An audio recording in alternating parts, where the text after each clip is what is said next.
ఈరోజు దేవరకొండ కిల్లాగుట్టలో 78వ స్వాతంత్ర దినోత్సవ వేడుకలు ఘనంగా నిర్వహించుకున్నాం.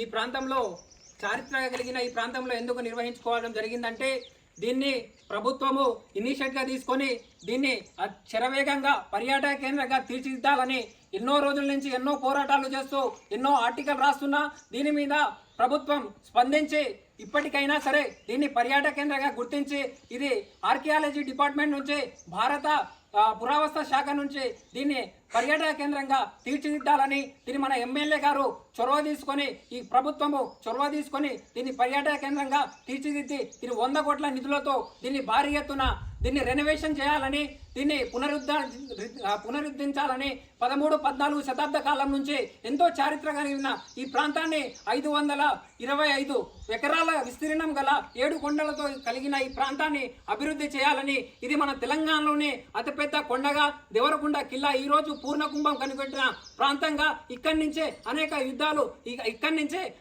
అనేక మంది పరిపాలన చేశారని కూడా మీరు గుర్తుంచుకోవాలి. ఇది రేచర్లు పద్మనాయకులు అనేక మంది నాయకులు ఈ నుంచి పరిపాలించిన కోట కాబట్టి దీన్ని చారిత్రక కలిగిన కోట కాబట్టి శత్రు దుర్భేగమైన కోట కాబట్టి దీన్ని పర్యాటక కేంద్రంగా తీర్చిదిద్దడంలో ఈ ప్రభుత్వము క్రియాశీలక పాత్ర పోషించాలి. అదేవిధంగా ఇక్కడ నిధులు భారీ ఎత్తున కేటాయించి ఈ ప్రాంతాన్ని అభివృద్ధి చేయాలని ఇక్కడ ఉన్న విద్యార్థులందరూ కలిసి డిమాండ్ చేస్తున్నాం. ఇది కాని ఎడల మేము దీని మీద కూడా తెలియజేసుకుంటున్నాం.